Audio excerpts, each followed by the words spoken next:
O tema de hoje é geração mimimi. Quem se identifica?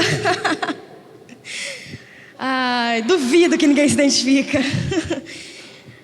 Geração mimimi. Você já deve ter escutado esse termo. E a minha intenção aqui não é te acusar de geração mimimi, porque eu já agi assim muitas vezes. Eu preciso me policiar muito para não ser vitimista e toda essa questão o tempo todo. E é justamente sobre isso que eu gostaria de falar com vocês.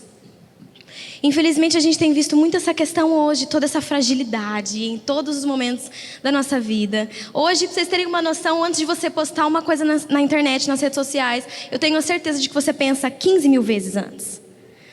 Você pisa em ovos, nas palavras, a imagem que você vai postar, tudo você pensa, porque tudo pode ser mal interpretado.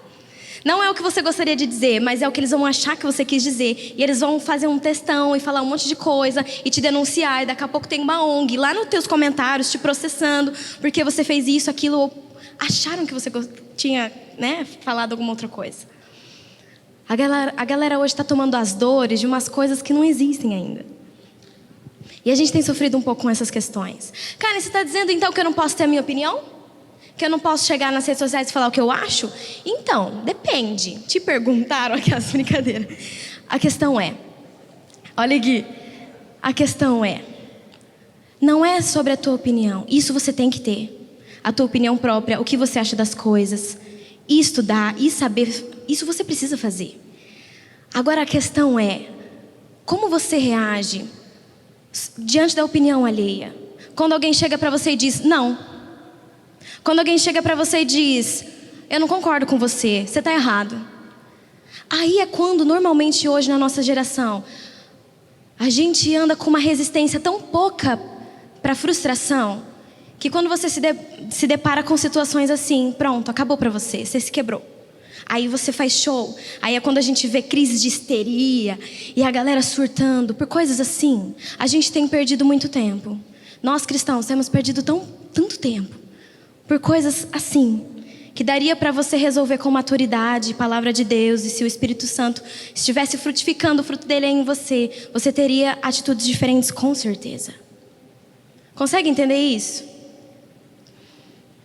Existe um estilo de treinamento para lutadores que se chama Shark Tank. É basicamente o seguinte, os lutadores entram no ringue e os treinadores vêm e, neles, bate. Karen, para que isso? Para criar resistência. Para quando chegar a luta, eles saberem serem fortes e duros diante dela. E eu sinto como se o tempo todo, talvez o Senhor quisesse fazer a mesma coisa com as nossas emoções, os nossos sentimentos. E nos colocar num ringue. E às vezes existem algumas situações de confronto com aquilo que você acha, com aquilo que você pensa, com o que você acha que é certo. E ao invés de quando vierem essas provações, essas coisas diante da nossa vida, e a gente se posicionar com maturidade, criar músculos e resistência e aprender com isso, a gente faz show, a gente é histérico, a gente rejeita. E aí quando chegam os momentos em que nós deveríamos estar fortes e preparados para eles, a gente quebra igual vidro, porque a gente não se preparou para eles, a gente está frágil. Porque quando o Senhor quis te moldar, te forjar para momentos de dureza, você não quis o tratamento dele. Então você está completamente despreparado. Eu falei que a mensagem hoje era desconfortável de ouvir. Porque a gente está nesse modus operandi há muito tempo. Esse já é o teu comportamento padrão. Me cutucou, não gostei que você me cutucou. Por que você me cutucou? O meu direito é que você não me cutuque. Sendo que na verdade você podia, resistir àquele cutuque. Não é grande coisa. Dá para você resistir. Ei, aguenta esse cutucão aí, porque vai chegar coisa pior e você precisa estar preparado para coisas piores. Desde sempre, eu tenho certeza que desde a tua infância você consegue puxar na memória momentos em que o Senhor estava te tratando, em que você estava passando por momentos que não eram gostosos. Se você lembrar, quase todo mundo aqui já teve problema com pai, com mãe, com irmãos, com tia. De você falar, cara, não gostava, eu não recebi o abraço do meu pai, não sei o quê. A gente já passou por momentos de dificuldade. E o Senhor estava justamente, talvez, te forjando, te preparando para aquilo que Ele precisava fazer você realizar no teu destino. Eu sei que não é fácil, mas dá para a gente tirar aquilo que é bom diante de todas as situações. Dá ou não dá?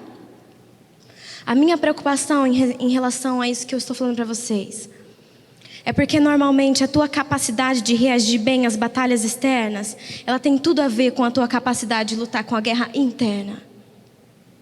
Normalmente quando você não está sabendo lidar com algumas coisas do lado de fora, é porque dentro de você as coisas já estão uma bagunça. Não é mais fácil lutar com as coisas externas do que com tentação e pecado. Se você não está dando conta de ter o domínio próprio, dizer não às tentações, ao pecado, não acho que vai ser mais fácil dizer não para outras situações perigosas lá fora. Porque essa é a luta sua contra você mesmo.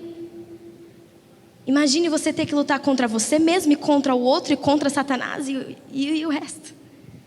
Ei, cria resistência. Você precisa saber lutar internamente e externamente. É muito importante que você permita que o Espírito Santo tenha o domínio do teu interior.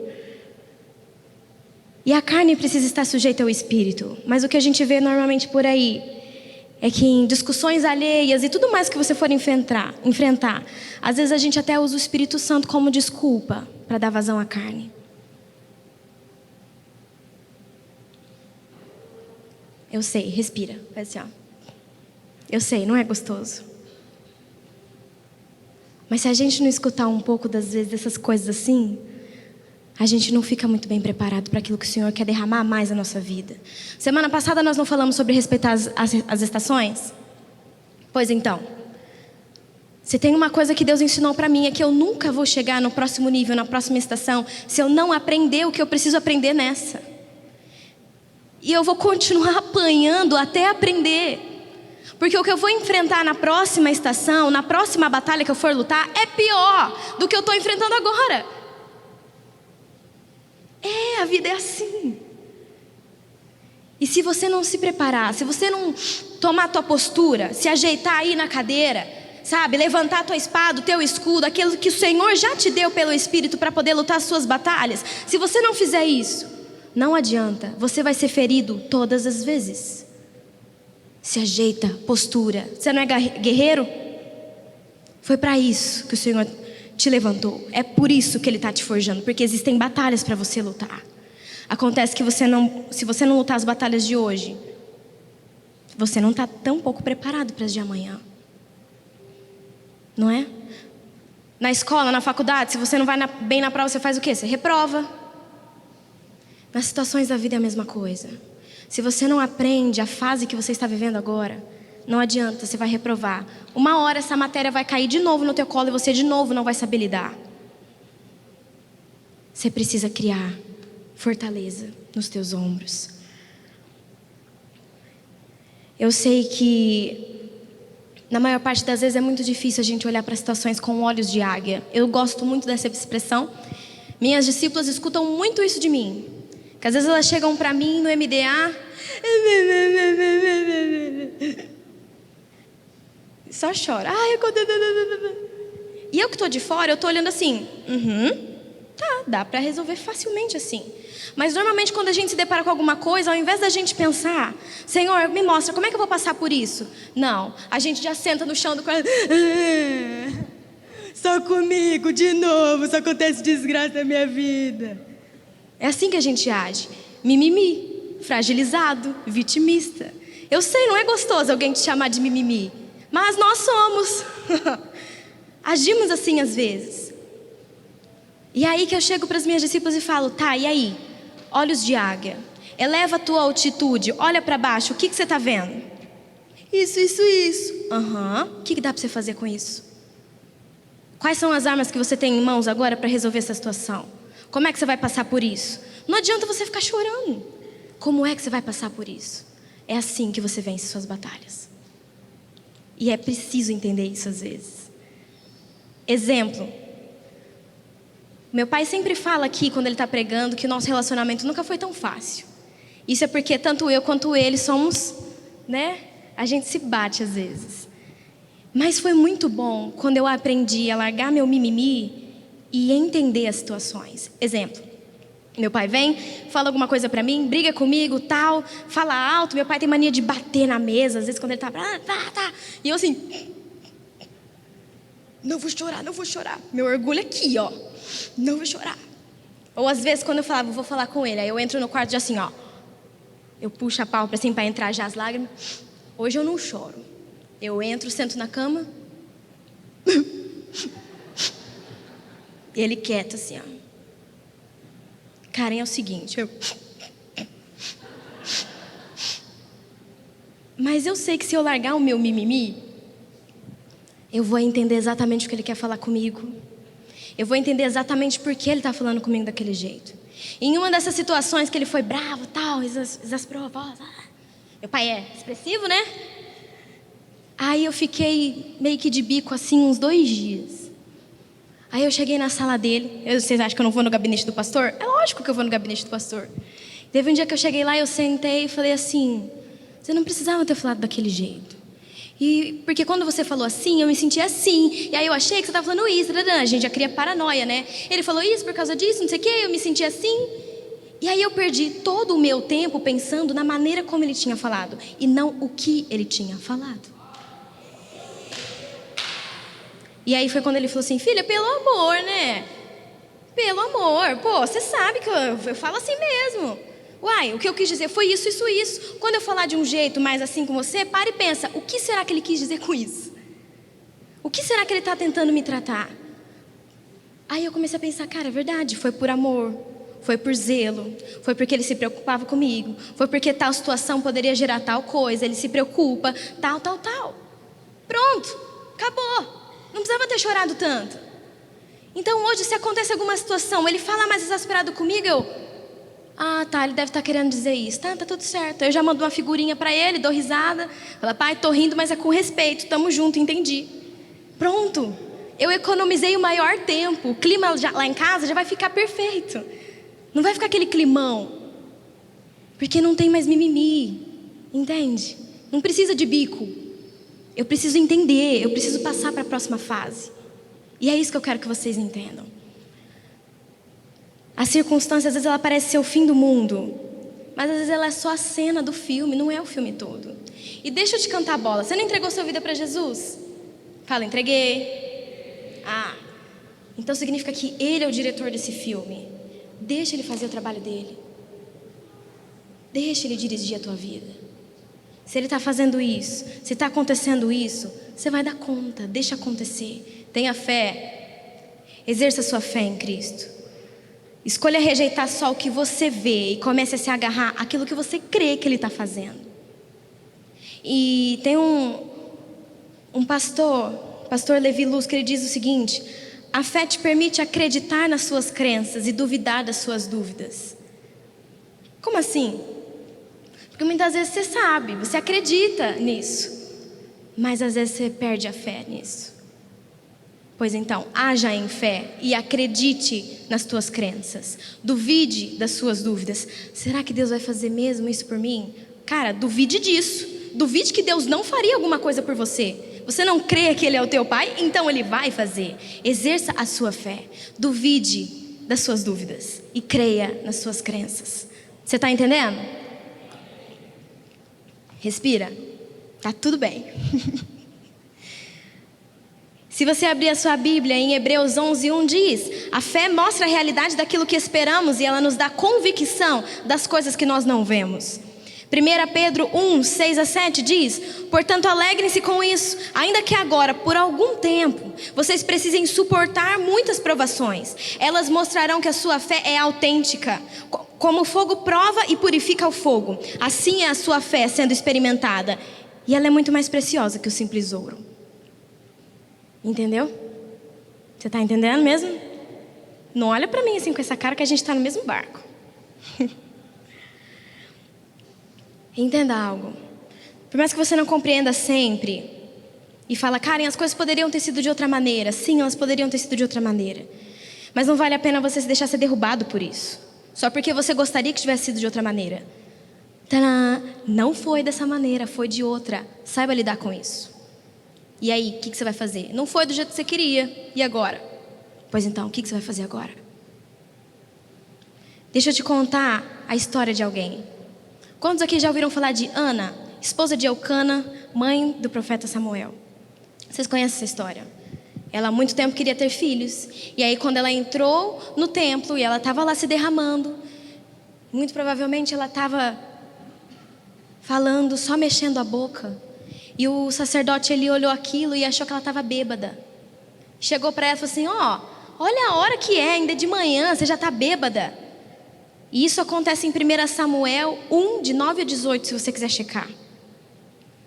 Ele chama ela de bêbada e ela vem e fala assim: ei, não me julgue esse tipo de mulher. Eu estava me derramando na presença do meu Senhor. E escute uma coisa, algo muito poderoso em você entender exatamente como foi essa ação de Ana. Muito provavelmente, se fosse hoje, ela ia processar o sacerdote Eli. Ela ia falar: eu nunca mais piso meu pé nesse templo. E ia lá pro Facebook, pro Instagram, falar alguma coisa que ninguém perguntou para ela sobre o que ela acha dessa tal igreja. Isso ia fazer dela mãe de filhos? Não. Isso ia trazer a bênção que ela precisava? Não. E ela entendeu isso. Foi por isso que ela só respondeu: não, eu vim aqui buscar minha bênção. Foi isso que eu vim fazer aqui. Você pode mudar a forma como você se sente, mudando a forma como você pensa. Eu tenho certeza que a Ana não se sentiu super radiante por ter sido chamada de bêbada. Ela não gostou. Mas ela sabia que bater no sacerdote, desrespeitar ele, xingar ele, dar na mesma moeda, não ia trazer a bênção dela. Então foi por isso que ela pensou além dos sentimentos dela. Vai por mim, você toma menos decisões equivocadas quando você pensa os pensamentos corretos. Quando você submete os teus sentimentos e as tuas emoções ao Espírito. Porque a tua carne deve sempre estar subjugada ao Espírito. Senão você faz muita burrada na vida, não faz?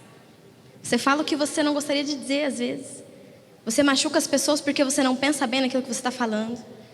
Porque tipo, você pode estar muito chateado com essa situação, mas o outro também pode estar muito chateado com alguma outra coisa. Ele não merece ouvir você descarregando toda a sua raiva nele. Entendeu? Você toma menos atitudes equivocadas quando você tem os pensamentos certos. Então vai por mim. Os teus sentimentos, eles são reais, sim, eu sei. Eles doem, sim, mas eles não te dominam. Seus sentimentos não são seu chefe. Mas a partir do momento que você convidou o Senhor para ser o Senhor e Salvador da sua vida, então Ele é Senhor sobre as tuas emoções. E quando você perceber que a tua carne está tentando tomá-las de volta, você declara: eu entreguei a minha vida a Ele. Ele é Senhor das minhas emoções.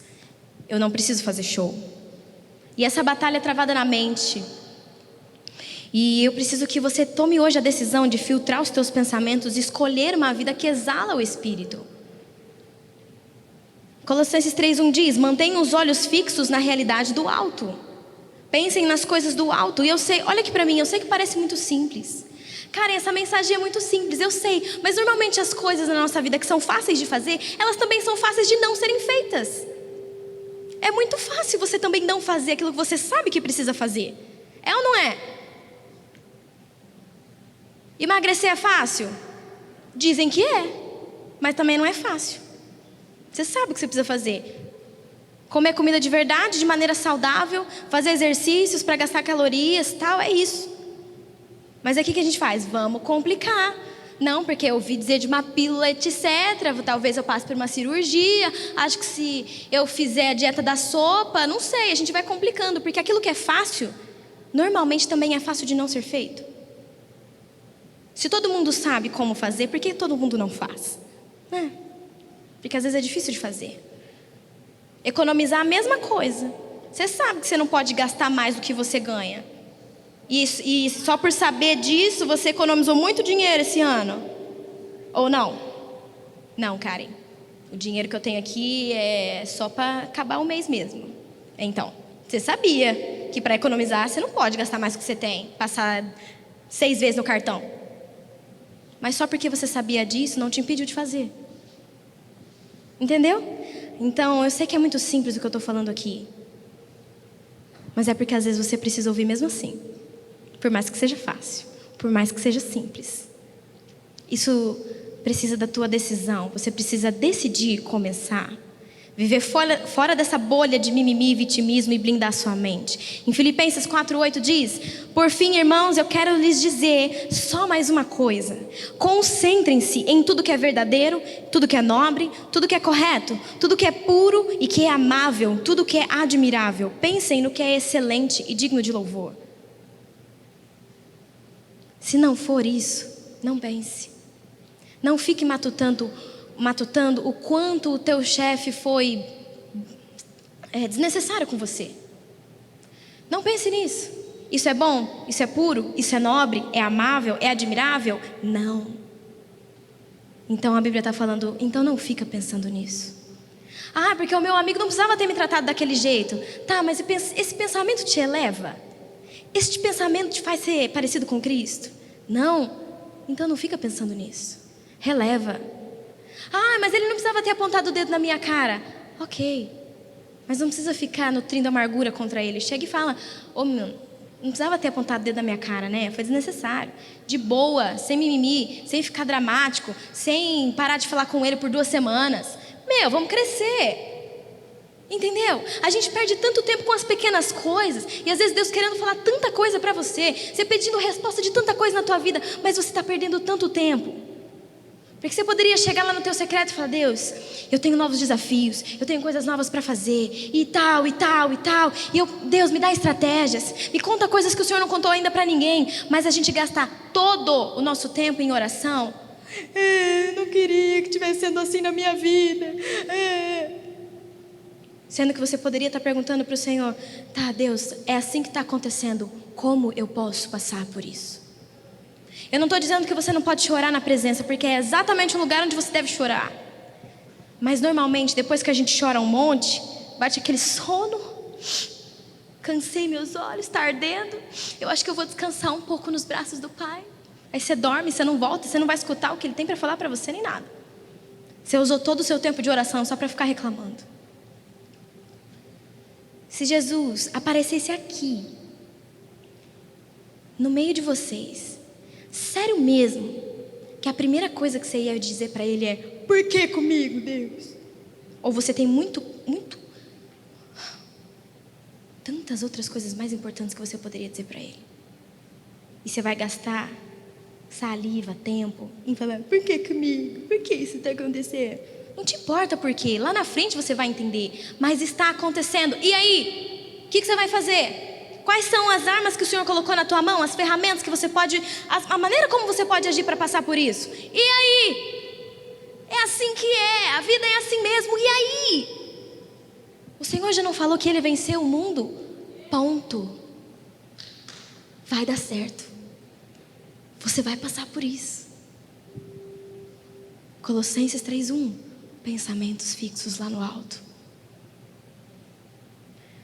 Vai por mim, aonde a sua cabeça vai, o seu corpo vai atrás. Então por isso que tudo é sobre os seus pensamentos.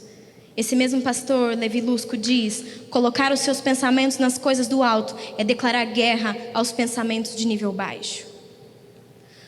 Porque entenda uma coisa,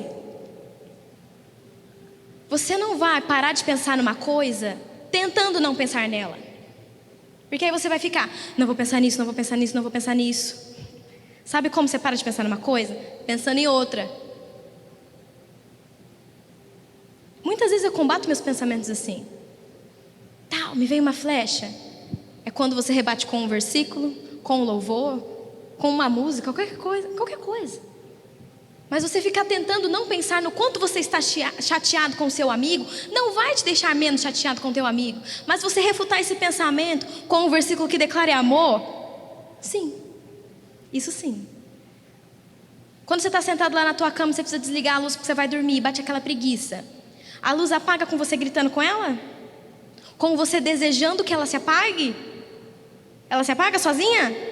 Não. Você levanta a bunda lá do teu colchão, atravessa o teu quarto e desliga. É assim. Existem algumas atitudes que você precisa ter. Quando entrarem pensamentos aí na tua cabeça, pensamentos egoístas, pensamentos de reclamação, Pensamentos que não são aquilo que exatamente que o Senhor gostaria que você estivesse pensando. Pensamentos de resistência àquilo que você deveria estar enfrentando com postura. Tome essa decisão. Vai lá e desliga. Porque é tudo sobre decisão. Você pode evitar entrar nesses tipos de pensamento. Entendeu?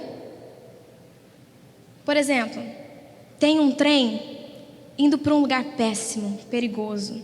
Sabe como você pode evitar de chegar nesse lugar perigoso? Não entrando no trem.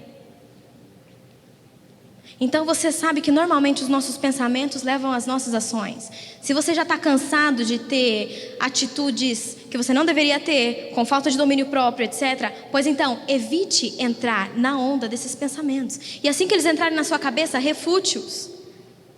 Entendeu? Ou você acha que você vai ficar matutando o quanto você não gosta dessa pessoa e a hora que você se deparar com ela, você vai ser inundado com um amor gigantesco por ela. Não. No máximo você vai fazer uma cara falsa de oi, amada. Sim, nossa, te amo tanto em Cristo. Em Cristo. Normalmente é assim que você vai agir.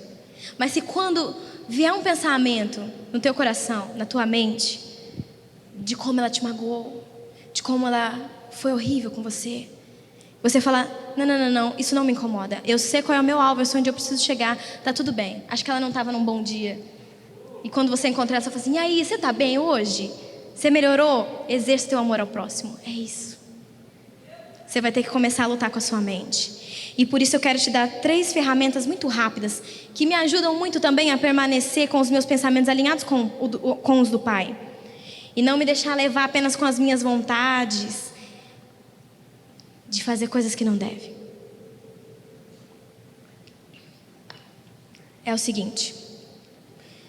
O texto base para essas ferramentas se encontra em 1 Tessalonicenses 5,16 e diz: estejam sempre alegres, nunca deixem de orar, sejam gratos em todas as circunstâncias, pois essa é a vontade de Deus para vocês em Cristo Jesus.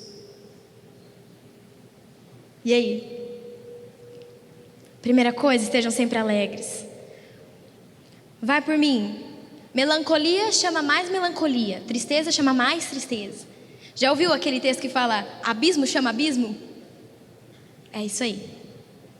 Então, ai cara, significa que eu não posso estar triste? Pode, você vai passar por momentos de tristeza.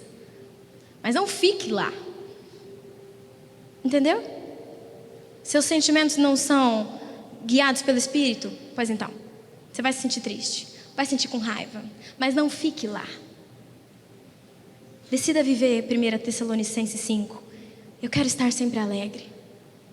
Estou passando por um perrengue? Estou. Mas eu estou alegre porque eu sei que alguma coisa de bom Deus vai tirar disso. A tua postura diante dos problemas precisa ser diferente. Não vale a pena você se deixar ser abatido pelas coisas só porque elas não estão sendo como você imaginava e por você pensar diferente. E normalmente quando a gente passa por alguma situação difícil,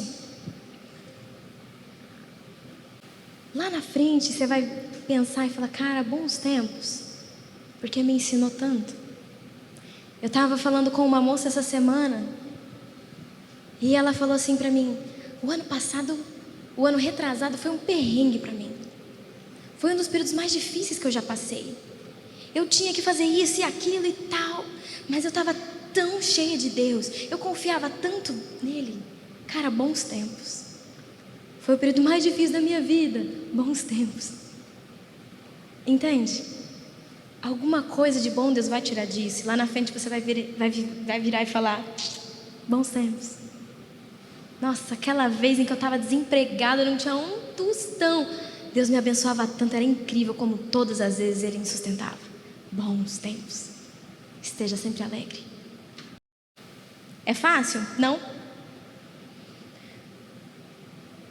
Mas o perrengue que você enfrentar hoje vai te fazer uma grande mulher, um grande homem amanhã. Muitos homens devem a grandeza de suas vidas às tremendas dificuldades. Porque te forjaram, te ensinaram, e é por isso que você é a pessoa que você é hoje. Segunda coisa, no versículo 17, não deixem de orar. Nunca deixem de orar. E isso vocês estão cansados de saber, intimidade com o Pai. E é muito incrível, porque você tendo relacionamento com Ele, você confia nele. Se você sabe quem Ele é, então você sabe tudo que Ele é capaz de fazer por você. Você vai confiar. E é muito lindo quando você é amigo de Jesus. Normalmente Ele não se move sem te avisar. Você está tão pertinho dele. E quando Ele vai agir, Ele fala: filho, ó, fica só vendo a bênção que eu vou te mandar hoje. Você já acorda meio diferente, assim. Tipo, talvez, acho que eu estou sentindo que Deus, tem um palpitar diferente no coração de Jesus hoje. Acho que Ele vai fazer alguma coisa. Sempre alegre, nunca deixe de orar. Essa intimidade gera fé. Vai ser mais fácil passar pelos perrengues dessa forma. E Ele vai, além de tudo, sempre te dar o discernimento de como agir. Você estando íntima do Senhor, sendo amiga do Espírito Santo, sensível à voz dEle, Ele vai te dizer exatamente como você deve agir em cada situação. E uma vez que você e Ele são um, então você faz exatamente o que Ele faria. Amém? Ai, que lindo isso. Eu sei que não é fácil, mas é só por meio da intimidade que você vai dar conta de fazer o que Jesus faria. Em terceiro e último lugar, sejam gratos em todo o tempo. Ele diz isso no versículo 18. E preste atenção numa coisa. Eu não estou falando que você precisa ser grato pelo seu desemprego, pela doença que você está passando, pelo abandono. Ai, Deus, como eu sou grata por esse abandono. Não, estou dizendo que você deve ser grato nesse abandono. Seja grato naquele desemprego que você passou. Entendeu? Não precisa ser grato por isso. Seja grato nisso. A diferença. Não estou te falando para você falar: ai, como eu gosto de chorar porque eu estou sem dinheiro na carteira. Não. Estou dizendo: seja alegre mesmo assim. É isso que Ele está te pedindo aqui. Confie em mim, filho, Ele está dizendo. Seja alegre mesmo nisso. Seja grato mesmo nisso. Ore sem cessar mesmo nisso. É isso que Ele está te pedindo.